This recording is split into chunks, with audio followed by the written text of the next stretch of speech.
Iemutep Ankouja Seneb. Douawanter.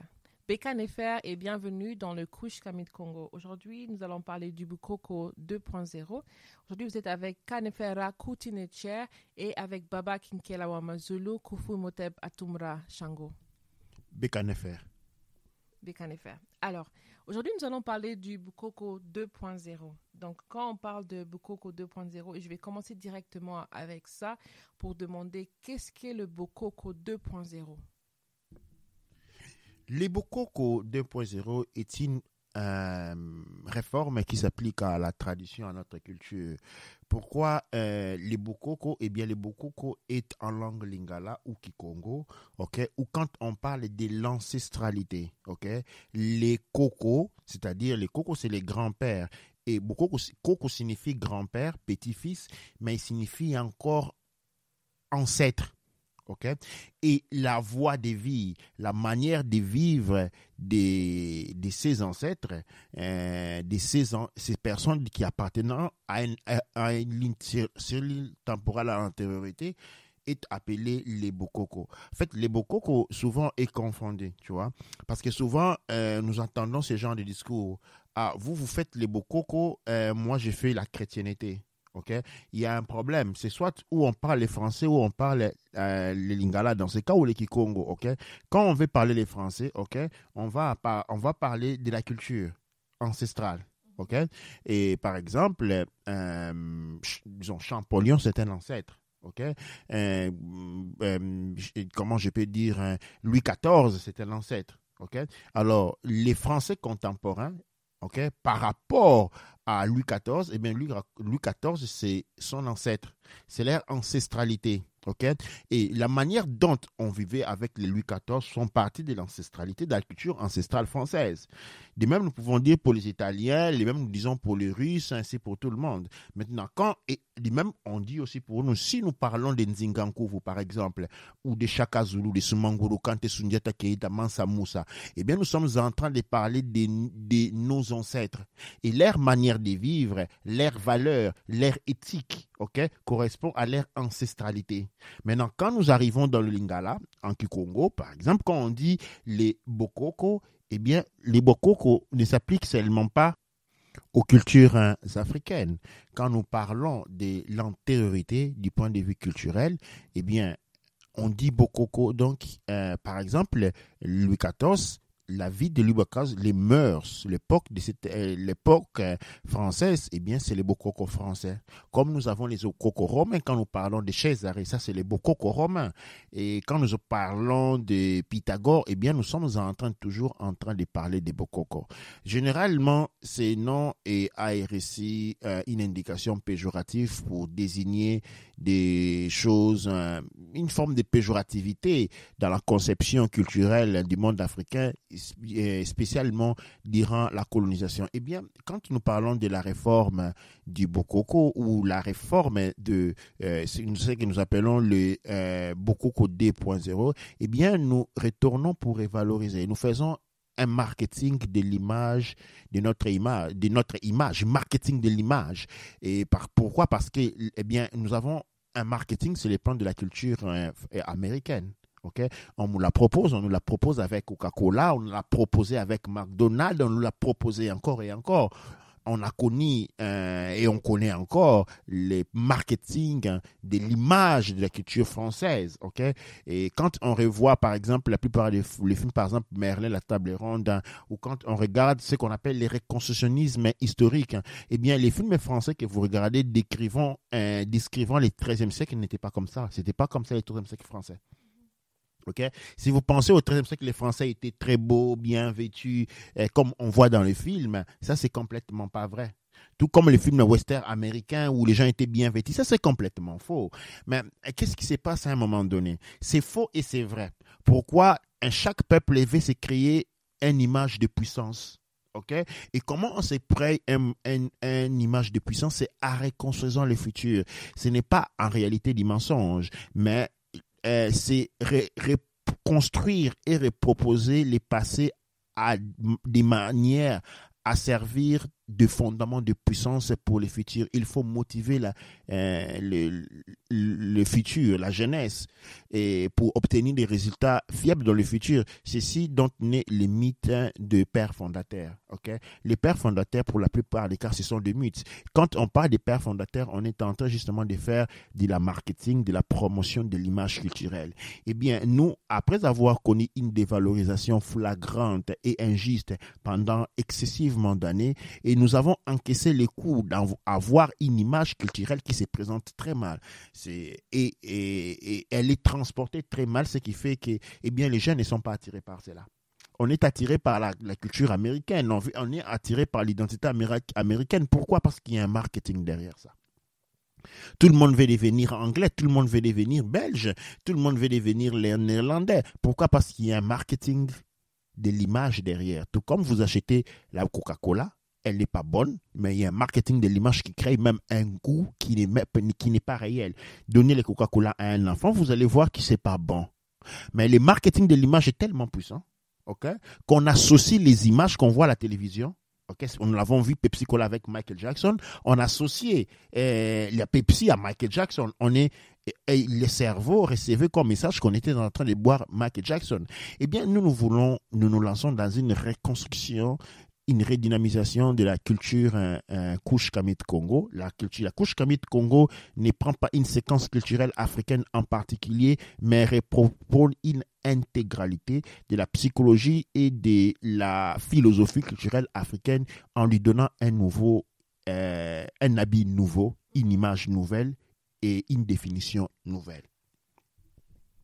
Douane et Cher, et quand tu parles de remettre un habit nouveau ou boire le Coca-Cola, moi je pense par exemple à tous les chrétiens qui partent à l'église et qui mangent l'Eucharistie en pensant qu'ils sont en train de manger le corps du Christ.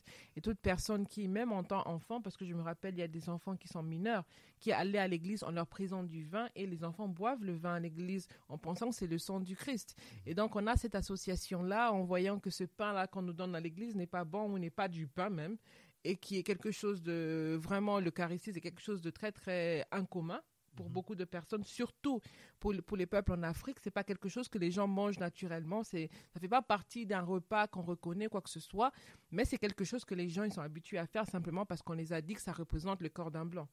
Absolument.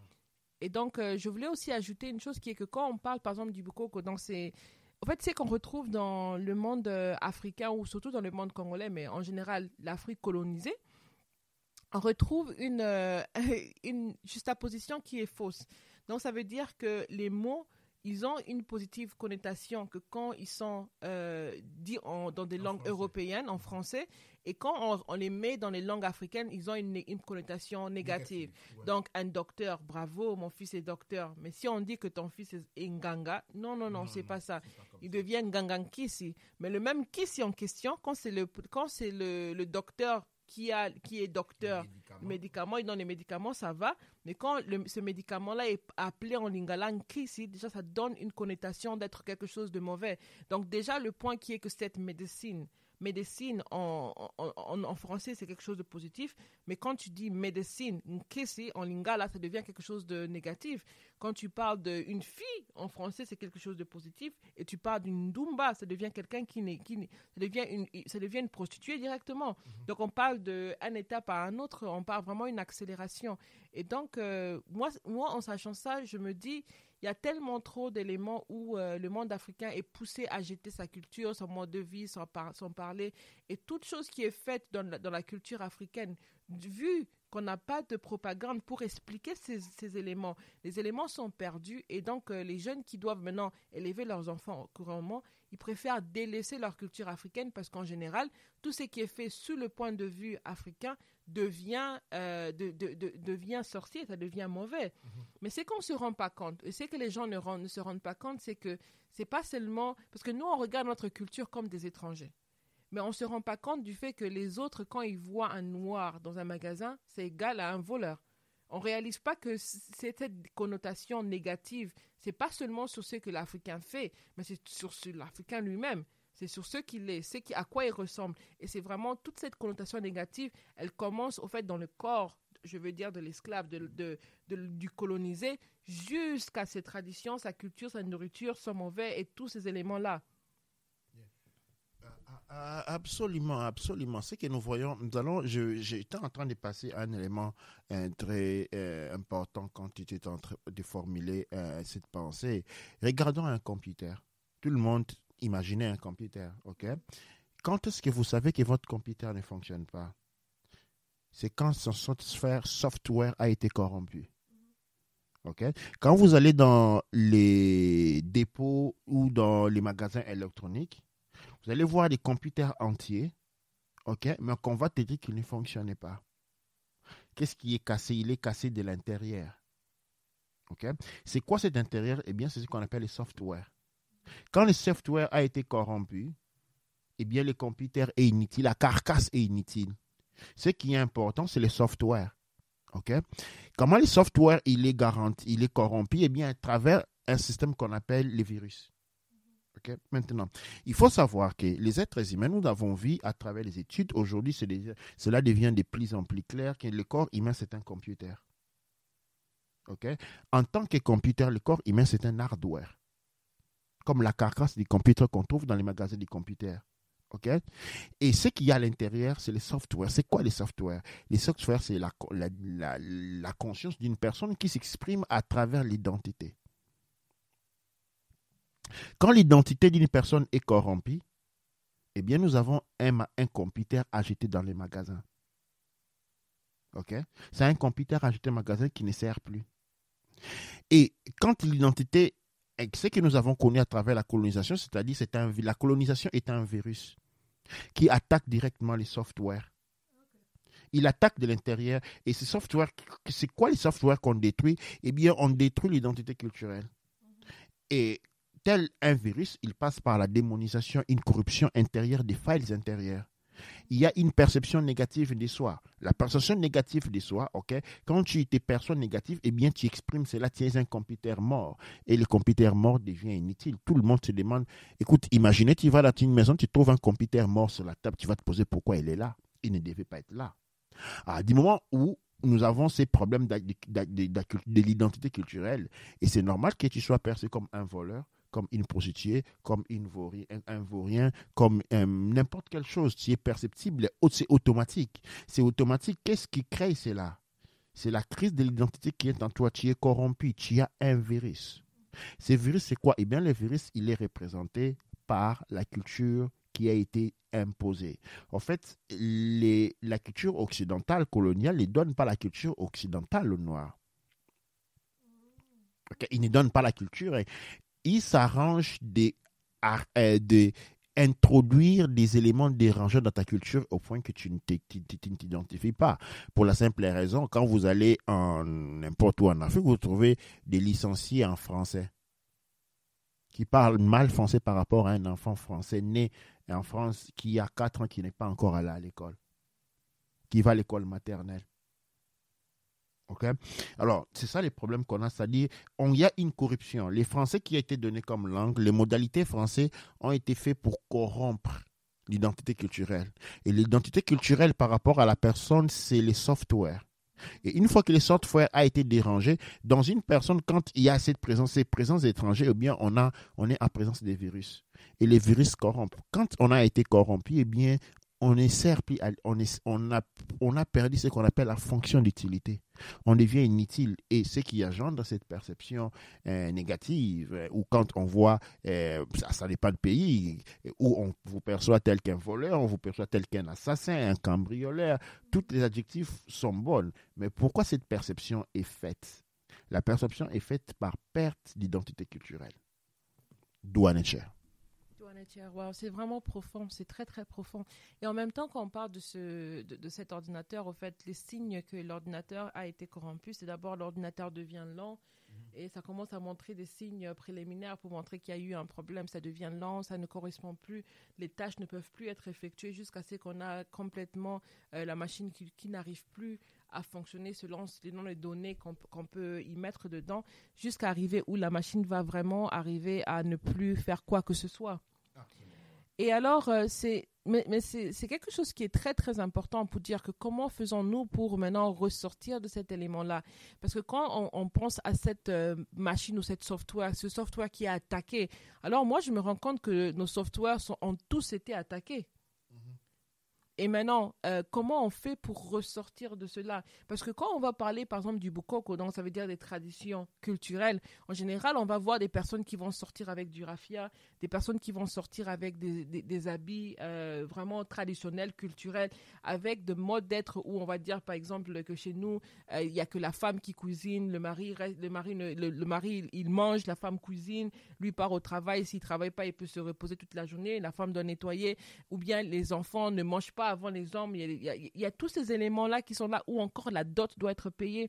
Parce que déjà, il y a certains éléments quand on regarde, vu des résultats qui sont, j'ai envie de dire, qui sont contre nous-mêmes, qui appliquons ces cultures, on réalise au fait qu'il y a un virus qui est là quand même, même dans notre perception de ce que nous pensons être notre tradition. Absolument. Absolument. Ce qui est très profond, nous devons faire un travail de base. Et par exemple, quand on fait des exemples comme celui du mariage, eh bien, c'est la fille qui va être vendue. Soyons, comment je vais dire, sortons de l'hypocrisie. Ok. Alors, quand on parle des dots, ok, les dots viennent du mot don. C'est ce qui est donné. On ne demande pas un don. C'est donné. Alors, si je te donne quelque chose, je fais un don. Si tu me demandes quelque chose, c'est une requête. Ce n'est plus un don. Je ne peux pas me demander un don. Si tu me donnes une facture. OK? Et partons sur les points là. Alors, c'est quoi les dons? Disons, dans ces cas-là, la dot, c'est un don. On dit dot parce que la dot, c'est ce que la famille de la fille lui donne quand elle se marie. Okay? Maintenant, ce que nous avons dans nos cultures, c'est ce qu'on appelle la facture. La facture est une preuve des transactions économiques. La facture prévoit, OK, que quand vous échangez des choses, quand je te donne une chèvre et tu me donnes des arachides, il n'y a pas besoin de dette. Il n'y a pas besoin de facture. Il n'y a pas besoin de facture. La facture existe seulement quand il y a vente et achat. Okay? C'est-à-dire un échange avec correspectif monétaire. Et c'est pourquoi on parle des factures, parce que la femme, elle est vendue. Et alors aujourd'hui, il y a cette valeur économique associée à la femme qui doit être achetée. Maintenant, rentrons, comment nous puissions procéder à cet échange-là? Eh bien, tout simplement en revitalisant. Il faut revitaliser la culture. Il faut revitaliser la culture, il faut lui donner des connotations nouvelles, il faut lui donner des définitions nouvelles, il faut lui donner une image nouvelle. Okay? Il faut qu'il soit attractif. Okay? Je me souviens, regardez les films indiens aujourd'hui. À qui ne plairait pas d'être indien? Mais ça n'a pas commencé aujourd'hui. Ça a commencé avec le dessin animé d'Aladin. Qui n'aimerait pas être Aladin? C'est beau. Et l'enfant qui naît dans une culture où il y a Aladin, il se sent gaillard. Vous voyez? Et on a eu Tom Sawyer. Et l'enfant qui se sent américain tous les ans, dès que tu arrives aux États-Unis, tu veux être américain tout de suite. Parce qu'il y a ces images positives. Okay? Nous connaissons l'histoire nous connaissons la France, ainsi de suite. Et Bricotine, et Princesse la Clémentine, quand tu fermes les yeux. Et dès qu'on arrive en France, on veut aussi devenir comme ça. Pourquoi? Parce que c'est comme quand vous allez au marché, les marketing les plus élevés vous captent. Okay? Et pourquoi aujourd'hui, dans la culture africaine, on a ces problèmes? On a ces problèmes, pourquoi? Parce que la culture africaine ne s'est pas vautrée dans la marketing de son image. Tout simplement parce qu'on est resté sous une forme de surveillance coloniale pour laquelle l'image africaine devait être toujours péjorative. Et cette perception négative de soi qui fait que dès qu'on dit un terme en africain, il devient mauvais.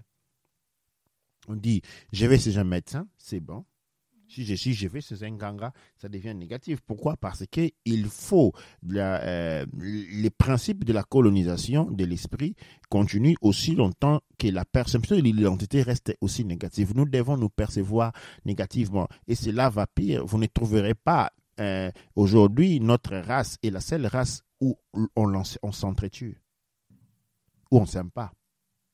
Ok, j'étais en train de parler ici dans la ville de Glasgow, de la communauté noire, d'un libraire, un noir qui livre dans les magasins. Tout de suite, les autres libraires veillent, c'est-à-dire, on lance une campagne pour tuer son business.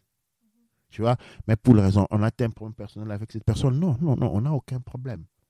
On est seulement dans une perception négative de soi. On ne veut pas nous voir. On ne veut pas se reconnaître en tant qu'existence. Et bien entendu, cela est tout de suite perçu par les autres. Et on y est traité sans valeur parce qu'on voit que tu refuses d'être ce que tu es. Tu vois? Et quand tu refuses d'être ce que tu es, tu veux devenir les autres, tu deviens un mendiant. Tu vois? Et personne ne traite bien un mendiant. Il n'y a personne qui traite bien un mendiant. Et cette attitude, c'est là que nous devons travailler fortement et c'est là que les Couches Kamit Congo lancent bien justement cette réforme de l'image, de l'identité, de la présentation. Et comme vous avez évoqué l'histoire d'Irafia, mais écoute, les cultures, quand on dit une culture, la culture, elle est philosophique. C'est la pensée dont on est en train de parler. Okay? Quand on parle de la culture, il faut disassocier les arts et la technologie. Les microscopes qu'on a connus en France, ce ne sont pas des microscopes français. La technologie est mondiale. Elle a évolué depuis Chimère à pensant par Kemet et d'autres places.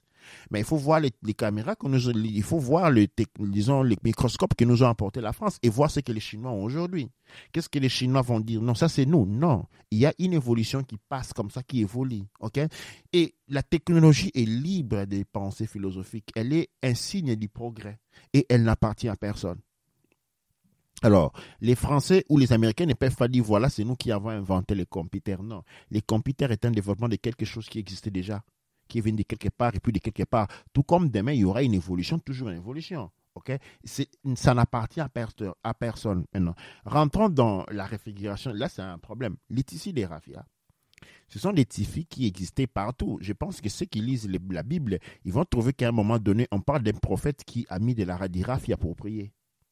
C'était des tissus qui existaient avant. Maintenant, il y a une évolution scientifique qui s'est produite, une évolution de la pensée et une évolution de l'élaboration en termes de techniques qui font qu'aujourd'hui, on a des tissus, mais les tissus n'appartiennent à personne.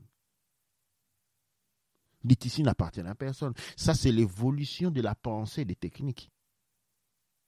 Okay? Donc, on n'a pas besoin, pour signaler son état, d'aller mettre les raffias.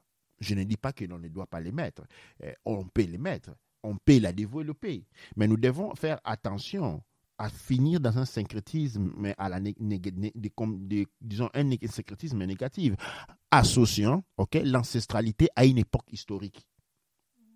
Okay? L'ancestralité, c'est l'histoire qui nous véhicule. Nos ancêtres ont fait ceci. Mais pour vivre dans l'ancestralité, ce n'est pas qu'il faut vivre comme nos ancêtres. Il faut vivre dans le développement de la pensée. Et dans le développement des pensées, il y a justement l'évolution des techniques. Et aujourd'hui, les techniques modernes ne sont pas occidentaux. Il y aura d'autres ethnies, il y aura d'autres tissus dans le futur, dans 20 ans, 30 ans. On ne sait pas qui les inventera, mais ce ne sera pas un pied de ces peuples-là, parce que tout le monde contribue à l'évolution des sciences. Et donc, les tissus modernes, ce sont les tissus. Ce qui est important, c'est les modèles, parce que les modèles, c'est là que s'impose la culture. Douane Cher. C'est vraiment profond, parce qu'en même temps, quand on voit selon ce qu'on fait, on va voir qu'une fois, même en regardant l'évolution des tissus, on va voir qu'une fois qu'un peuple essaye de recopier ou même, ne disons pas recopier, mais d'utiliser la technologie en place, c'est là que ça va se transformer, ça va changer, parce que même le fait d'utiliser une eau différente de quelqu'un d'autre, ça produit des effets complètement différents quand on produit des savons ou quand on est en train de produire quelque chose d'autre complètement. Et alors, moi, ça vient me poser cette question qui dit que pourquoi est-ce que aujourd'hui la culture africaine devient très très lourde à s'adapter? Donc on reste avec, je ne dis pas s'adapter avec ce qu'il y a autour, mais très très lourd dans le développement. Parce que si on part dans la Chine aujourd'hui, il y a un coin qui est qui est instauré pour l'histoire, pour la culture, et il y a le développement pour vraiment essayer de capter toutes les informations, parce qu'on sait que ce qui est nouveauté aujourd'hui, c'est ça qui sera histoire de demain. Absolument. Donc, on capte toutes ces informations-là. Et puis, il y a aussi il y a la technologie, il y a l'avancement, il y a les deux marchent ensemble. il y a vraiment, on voit vraiment que l'identité culturelle, l'identité, la pensée culturelle, la technologie et tout ce que les personnes font marchent ensemble dans leur culture complètement. Mais quand on arrive en Afrique, on voit qu'on a des personnes ou des jeunes personnes qui se comportent complètement différemment de la culture.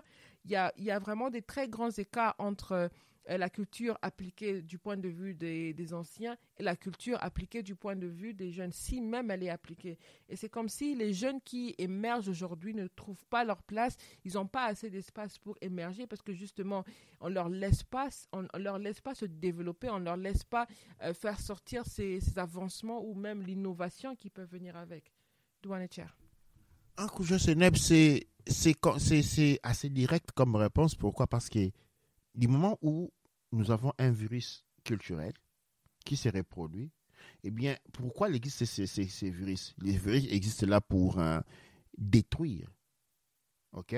Et pourquoi les jeunes ne peuvent pas s'exprimer? Eh bien, ils sont contaminés. Nous avons une contamination culturelle. Cette contamination culturelle que Marcus Garvey avait tant aimé, tant bien définie comme par haine raciale. La haine raciale, c'est un virus. C'est un virus qui vient d'où? Eh bien, c'est un virus qui est introduit du point de vue de ce qu'on appelait les mimétismes ou la démonisation d'une culture par rapport à un autre.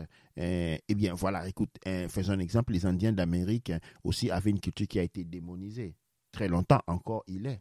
Mais ils se sont accrochés parce qu'ils savent que s'ils sortaient de cette référence culturelle, eh bien, tout simplement, ils mourraient. Okay? Et nous avons accepté une culture qui n'est pas la nôtre. Et cela produit un virus. Il faut juste aller dans le site Facebook, un WhatsApp africain, spécifiquement congolais, pour voir comment on s'insulte. Okay? On s'insulte, on se cite la culture et on ne veut pas être soi. Alors, c'est une démarche qui paraît de l'insanité mentale.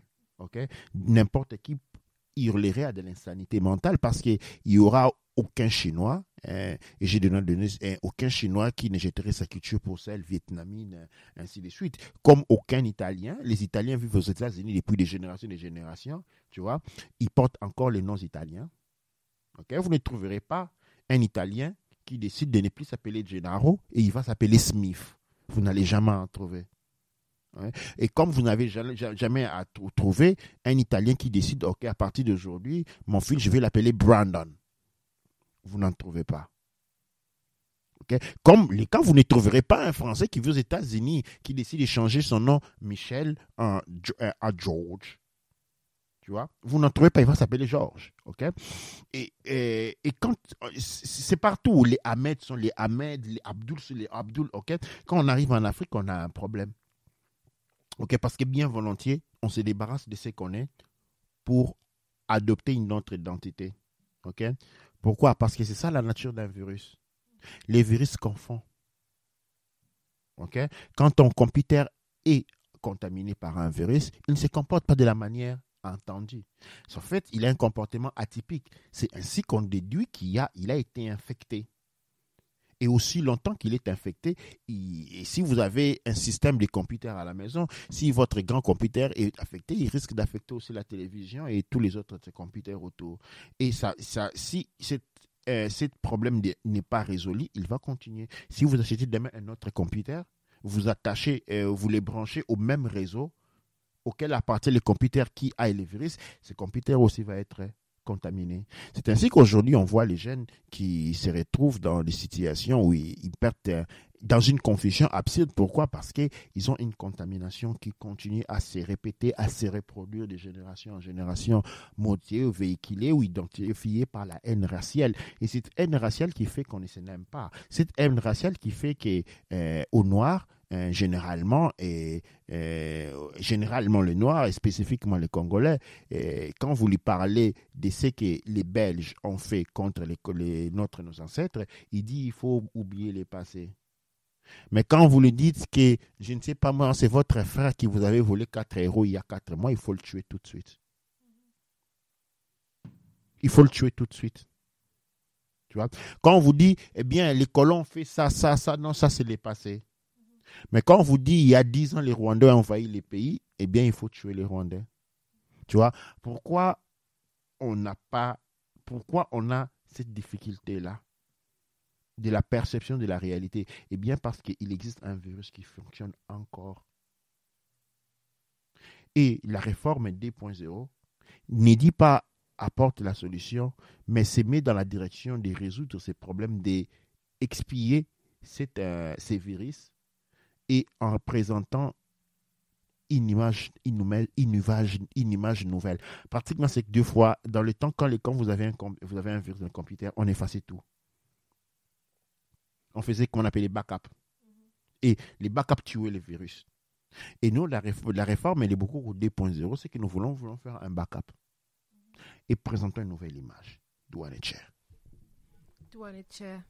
Et c'est très intéressant. Pour moi, je trouve que c'est très excellent, surtout quand on parle du Bokoko 2.0. Moi, j'appelle ça le B2K. Et c'est vraiment un retour à nos sources, mais c'est plutôt un retour, comme on dit, à faire pour faire un lavage, mais pour revoir nos sources de manière différente aussi. Parce qu'il faut revoir, parce que l'image n'est pas figée, parce qu'on est habitué à voir une seule image, on est habitué à écouter une seule histoire du passé, mais le passé n'est pas figé. Au fait, c'est statique, donc ça bouge à chaque instant. Il n'y a rien qui est, comme on dit, il n'y a rien qui est figé, il n'y a rien qui est comme ça, statique sans bouger, mais il y a tout le temps le mouvement, il y a l'épanouissement, il y a le développement, et c'est comme on dit, une fleur peut être développée, et on peut parler d'une fleur avec 1000 mots. Et ça reste toujours cette même fleur-là. Et donc, c'est quelque chose qui est très, très intéressant. Je trouve que c'est très important pour chacun d'entre nous de faire ce travail pour être en mesure de vraiment revenir à nos sources, mais de manière différente. Donc, de revenir à notre mission et aussi d'enlever ce virus qui se retrouve dans beaucoup de notre communauté aussi. Alors, la question que j'allais poser, c'est qu'en lançant ce B2K, donc le Bokoko 2.0, alors, la question qui nous vient, c'est que qu'est-ce qu'on doit faire? En fait, les personnes qui nous écoutent, qu'est-ce qu'ils doivent faire pour vraiment se reconnecter avec leur route, je dis donc ça veut dire se reconnecter avec ses racines de manière à 360 degrés. Qu'est-ce que les personnes qui nous écoutent peuvent faire et qu'est-ce que le Kush Kamit Congo est aussi en train de faire aussi pour aider ce mouvement-là, pour aider vraiment à ce qu'on puisse revenir à nos sources et regarder intensivement et enlever le virus qui nous a aussi tant accablés. Douane Cher. Un coup de geste, c'est la première chose avant de guérir une maladie, il faut reconnaître d'être malade. Et je pense que ce n'est pas difficile de comprendre, savoir que nous ne nous aimons pas. Ok? Et vous ne trouverez pas un Japonais, étant un Congolais, étant un Français, vous ne convainquez jamais un Japonais à tuer un Japonais pour vous. Okay? En tant qu'un étranger, vous ne convainquez pas un Italien à faire du mal à un autre Italien pour vous. Il va se mettre d'accord contre son frère italien, il va revenir vers toi. Arabe n'en parle même pas. Okay? Nous sommes aujourd'hui les seuls peuples et la seule race, où c'est aussi facile que cela nous mettre les uns contre les autres. Okay? D'abord, il faut reconnaître que nous n'avons pas d'amour entre nous. Première chose. Une fois que nous avons reconnu cela, maintenant, les points, comme c'est quand on va dans un médecin. Tu es malade, tu as la fièvre, oui, on vérifie, on met la thermomètre. Maintenant, le docteur va commencer à essayer de comprendre où tu as pris cette maladie. Tu t'es baigné sous les sols, tu as pris l'eau de la pluie, tu as mangé quelque chose qui n'allait pas. On va comprendre pourquoi on ne s'aime pas. Okay? Et dans cette démarche-là, on va réaliser que nous avons une perception de l'identité qui est négative. Le noir n'est pas bon du point de vue de son identité commerciale. De son identité culturelle n'est pas bien présentée. C'est comme avoir une maison que l'on sait est peinte d'une couleur que tout le monde se moque d'elle. On ne sera pas fier de cette maison. Et on va faire en sorte que personne de ses amis ne sache qu'on habite dans cette maison-là. Et chaque jour, on va se disputer avec son père pour qu'il change cette couleur. Okay? C'est ce qui se passe avec nous. Nous avons une couleur, pas une couleur qui se présente mal, mais la perception de notre couleur de peau se présente mal à nous. Et donc, voilà, nous nous disputons parce que nous ne voulons pas être ce que nous sommes. Okay? Et cela débouche à de la haine. Alors, pour ceux qui sont là, il est important de reconnaître cela. Et même dans les milieux qu'on appelle, c'est pourquoi nous présentons les Bokoko 2.0. Il réforme les Bokoko parce que même dans les Bokoko qu'on dit, c'est-à-dire dans la tradition, même dans l'antériorité, nous avons la manifestation de la même maladie. On ne sait pas aller d'accord. C'est difficile de trouver une société noire qui a 40 ans, 50 ans d'histoire. C'est difficile. Je ne dis pas qu'il n'y en a pas, mais c'est difficile. Okay? Il est difficile de trouver des couples noirs qui ne se battent pas. Okay? Et tout cela, nous ne comprenons pas seulement les problèmes proviennent de l'identité, de la perception, non pas de l'identité, mais de la perception de l'identité. Alors, il faut reconnaître les maladies et commencer à réaliser qu'il y a un problème que nous devons résoudre. Okay? Ce n'est pas la faute de votre frère, ce n'est pas la faute de votre ami. Vous avez une perception négative de l'identité noire, comme lui, il a les mêmes. Et cela crée ce qu'on appelle un étincelle. Une confusion, un problème. Okay? Maintenant, nous devons, et c'est comme ça que nous vous invitons dans le Kush Kamit Congo à nous rejoindre. Nous, dans le Kush Kamit Congo, qu'est-ce que nous sommes en train de faire? Eh bien, nous sommes en train de mener, nous lançons cette marketing de l'image. Nous voulons changer les décors de l'image que nous avons de nous-mêmes en présentant un accoutrement digne, des jeunes éduqués, culturels, des gens motivés en prenant en charge certains domaines. Par exemple, le Kush Kamit Congo, nous célébrons les mariages. Dans les mariages Kush Kamit Congo, nous absorbons les mariages coutumiers qui n'a aucune utilité en soi pour soi. Nous absorbons aussi le mariage religieux qui n'a rien de religieux parce que la religion, c'est la tradition des autres. Vous ne pouvez pas vous marier avec les traditions des autres. Nous ne sommes pas des gréco-romains à moins que vous pensez l'être. Et nous avons créé les mariages, comme il y a les mariages gréco-romains, nous avons créé le mariage Kush Kamit Congo où la dot, c'est ce que les parents donnent à leurs filles. Okay? Il y a maintenant dans les principes et l'homme doit faire des épreuves. Il y a des choses culturellement, une forme des choses symboliques que l'homme apporte. Okay? Et puis maintenant, dans notre conception, la famille de l'homme et la famille de la femme et la communauté vont aider ces couples à s'établir. Bien entendu, nous avons aussi introduit une période de formation au mariage. On ne va pas au mariage n'importe comment. Okay? Toute chose qu'on fait pour aller conduire une voiture, on apprend à conduire une voiture. Pour piloter un avion, on apprend à piloter l'avion. Aujourd'hui, nous, on s'est mariés juste comme ça. Et pourquoi tu t'es marié, tu ne sais pas comment. Non. Dans les Kush Kamit Congo, nous avons un cours préparatoire au mariage qui dure 2 ans, qui commence pour les garçons, les filles à l'âge de 18 ans. Pour les garçons, à l'âge de 19 ans, nous avons 2 ans de préparation des mariages et accompagnement dans les mariages. Voyez, nous voulons donner une image qui valorise nous-mêmes un accoutrement nouveau, non sur des tissus anciens, sur des tissus nouveaux, avec des motifs qui valorisent notre identité, notre culture. Et nous voulons, à travers les théâtres, apporter une perception positive de nous-mêmes.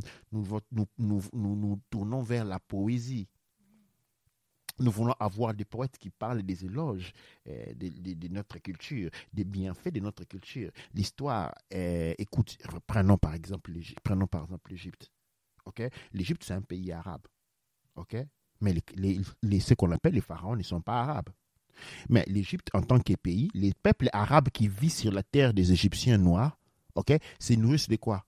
Du tourisme. Mais les gens qui partent dans le monde entier, ils ne vont pas voir Allah en Égypte. Ils vont voir les pharaons et ce sont des millions de dollars.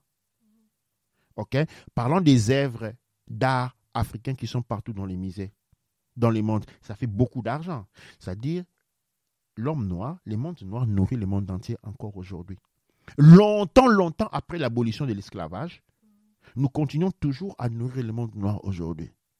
Alors, je ne rentre pas dans une démarche conflictuelle où allons, je ne sais pas moi faire quoi. Non, je dis prenons conscience de cela, que nous nourrissons le monde entier. Ok? Dès que l'Europe a mis les pieds en Afrique, ok, ils se sont invités sur notre table. Et depuis, alors, on leur donne à manger jusqu'à aujourd'hui. Jusqu'aujourd'hui, on leur donne à manger. Gratuitement. Alors, on apporte à comprendre, voilà, écoute, l'histoire africaine, c'est l'histoire la plus digne du monde. Pourquoi nous ne sommes jamais allés hors de chez nous pour aller attaquer les autres. Nous ne sommes jamais allés sur la terre des autres leur faire de la guerre. Nous n'avons jamais fait ça. Si nous voulons parler des gens qui se sont comportés comme Dieu, dans l'image que l'on veut donner de la divinité, comme bon, qui pardonne, qui accepte, ce sont les Africains. Okay? Nous ne sommes jamais allés faire du mal à qui que ce soit. Et nous avons toujours donné. Et on dit que Dieu nourrit le monde.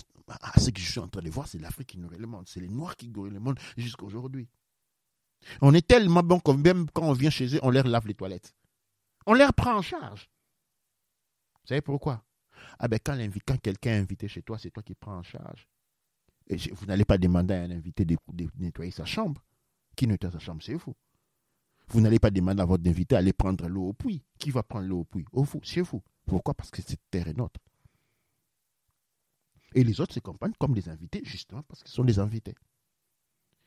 Et je ne suis pas en train d'introduire une nouvelle catégorie de discussion. C'est que je vais introduire plutôt qu'on développe de l'autostime pour ce que nous sommes. Et pour ça, nous avons besoin des philosophes, nous avons besoin des poètes qui élogent les bienfaits du peuple noir. Okay? Et le président français Macron dit que les Noirs n'ont rien contribué à l'histoire du monde. Et mais si nous leur donnons petit déjeuner, repas, qu'est-ce qu'ils ont fait de plus?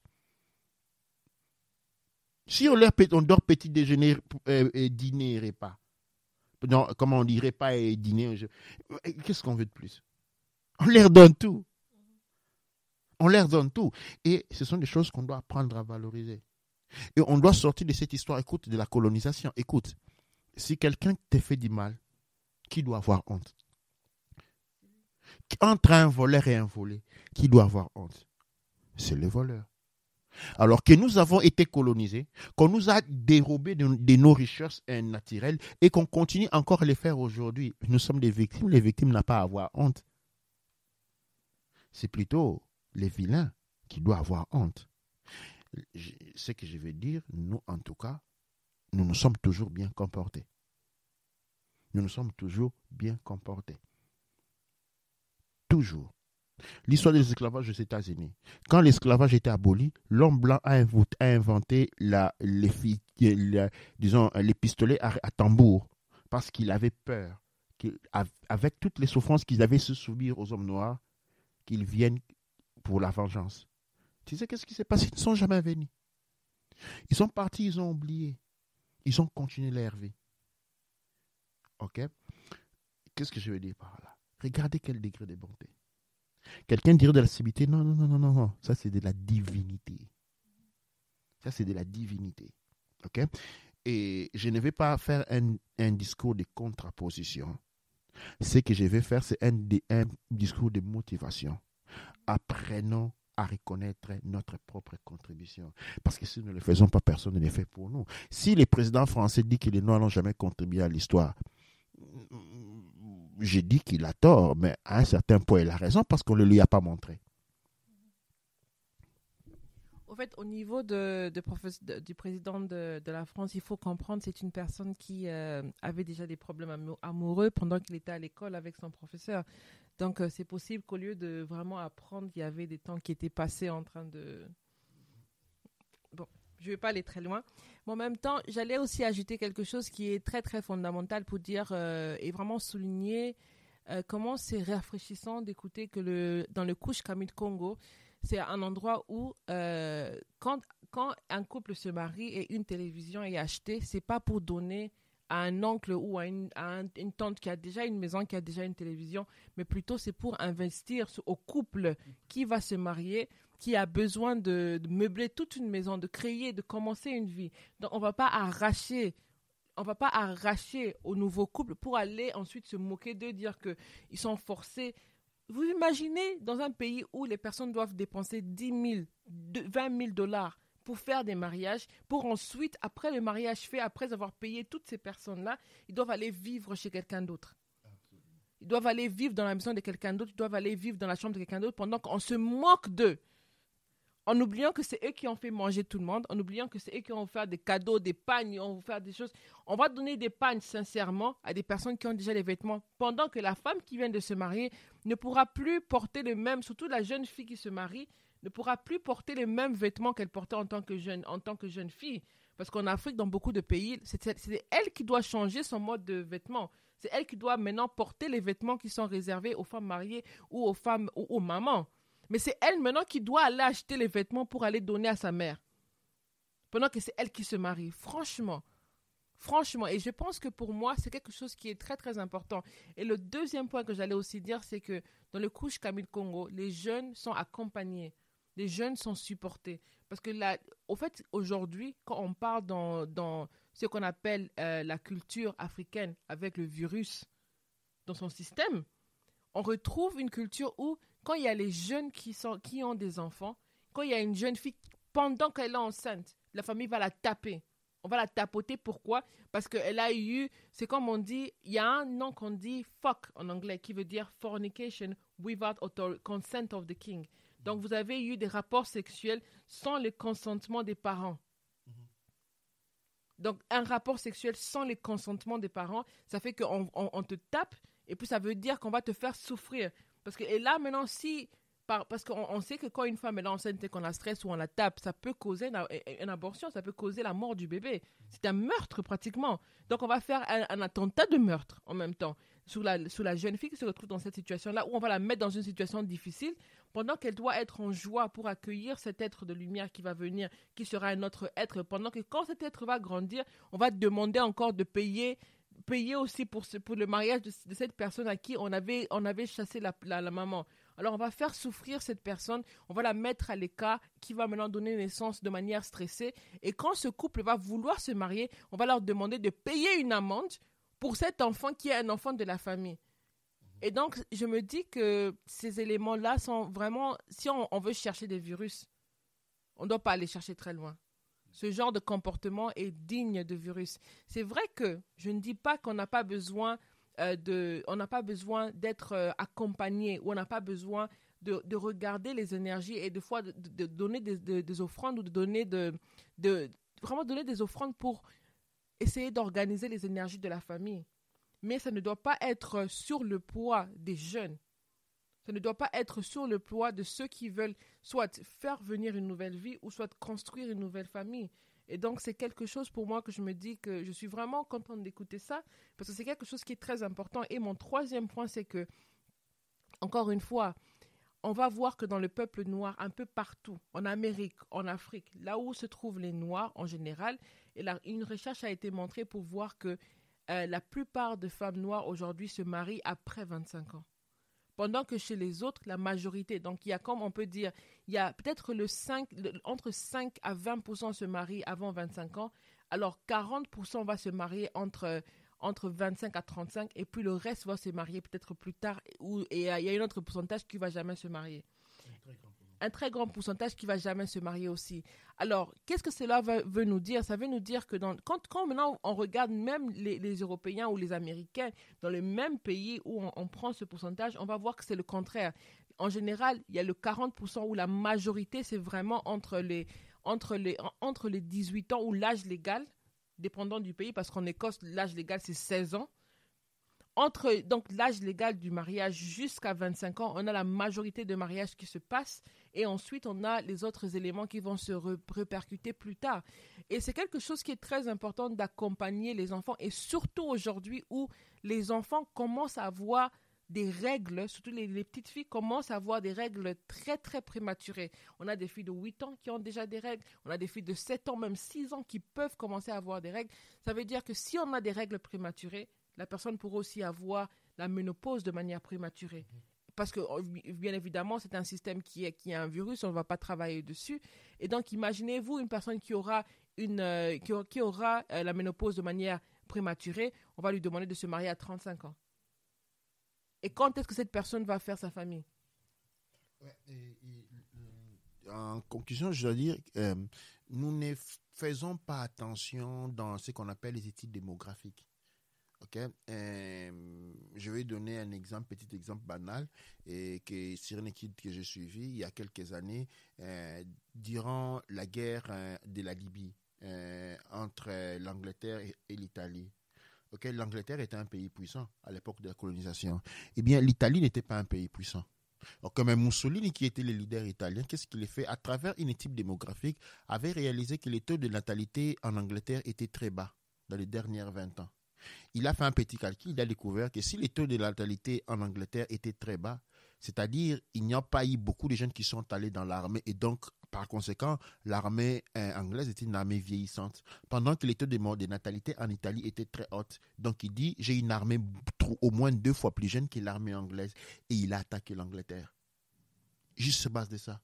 Il a fait des croisements statistiques. Il a dit, j'ai une armée plus jeune que la sienne et je l'ai attaquée.